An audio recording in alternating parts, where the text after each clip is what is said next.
Hey everyone, I'm Dan from JazzComposersPresent.com, an online space where composers, musicians, and listeners come together to celebrate the music we love. I'm joined today by Florian Ross, composer, arranger, pianist, and head of jazz composition at the Hochschule für Musik in Cologne, Germany. Florian is here to show us how to use improvised material as a starting point for your compositions or arrangements. Hi, Dan. Thanks for having me. Yeah, I would like to share this idea, which I first got in touch with when I studied with Bill Dobbins at the Hochschule. And he had this habit, and I think still has, that when he arranges standard tunes or like a Charlie Parker tune, he would use the solo of the original composer as a melody line for a tutti, for example.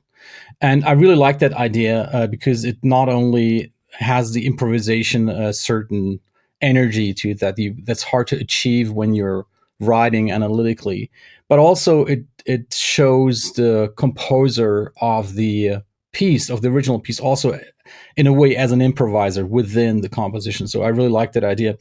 The one thing I hadn't tried yet, which I did after that a couple times, was to use my own improv over one of my pieces, kind of in order to do the same thing. So when I want to show you how to do that, and the difference to other methods is that I would not take parts of the improv or little motives, but take the improv as is and orchestrate it for big band.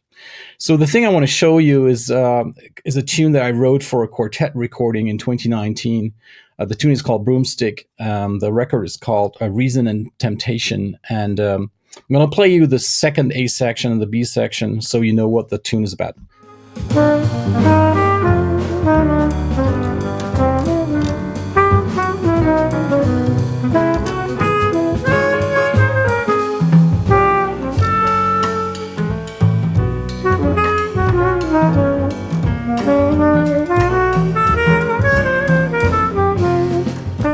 So when we recorded this in the studio, I played a piano solo intro, and the bass player joined in a little later. And when I then wanted to arrange this piece for a recording with the WDR big band 1 year later, I revisited the recording, and I thought, you know what, the intro I played on the piano would be actually a nice way to also use as an intro as is for the big band arrangement. So what I'm going to play you next is the original transcription of what I played as an intro.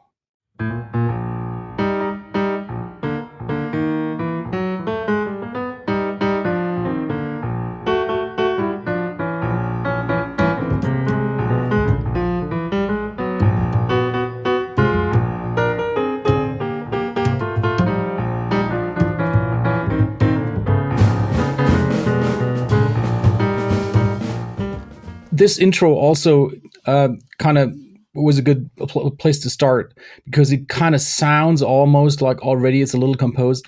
Just where the recording left off, it goes more into a little bit of a soloish bit.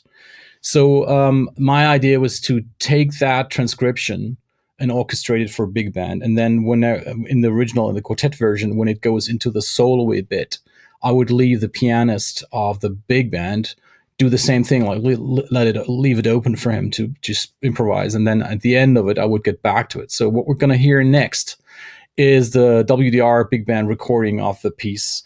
What you're hearing, the entire intro is note by note, is the orchestrated intro that I played on the quartet version. And the piano player you hear on the recording is Billy Test.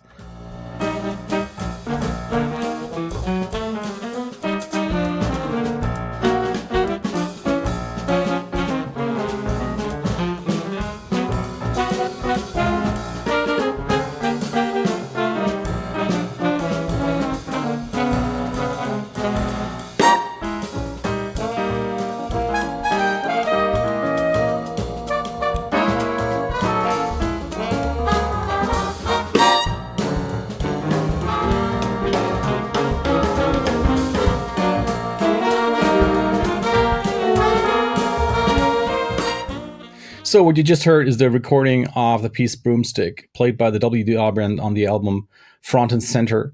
Where the recording left off, it's going to the head of the piece, like the quartet version. So a tenor player is playing the melody, and it's just a quartet playing along. At the end of the piece, there's a lot of development and a lot of writing in the middle of the piece, solo sections, everything, whatnot. At the end of the piece, I wanted to bring back that improvisational bit from the top, but it also, I couldn't really use it as is because it's an intro and I need a way out of the piece. So I used the melody and I kind of changed the harmony a tiny bit so it works as an ending. So what we're hearing next is just a couple bars of the ending that show you that I'm just bringing up that little motive or that little first part of the improv again.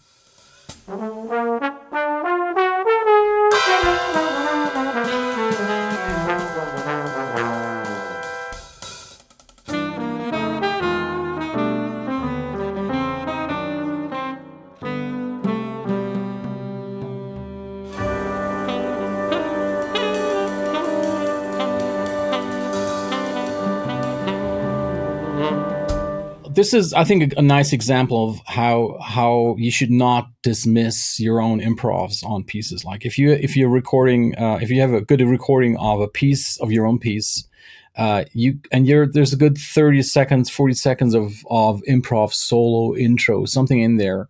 There's no reason why not to use this as either an inspiration or use it as is, like a literal quote in your compositions. I think it's a nice way to balance out this against analytical writing. And if you want to learn a little bit more about the way I think, the ideas I have, I wrote a book called The Jazz Composer's Companion. You'll find the link below. And there's a lot of info about non-analytical general advice to composers and arrangers. Thanks for watching today's mini lesson. Be sure to like, share, and subscribe. Drop any questions, comments, or suggestions for future videos down below. To watch our full-length events and participate in live Q&As with our presenting artists, head to jazzcomposerspresent.com. Thanks, and we'll see you next time.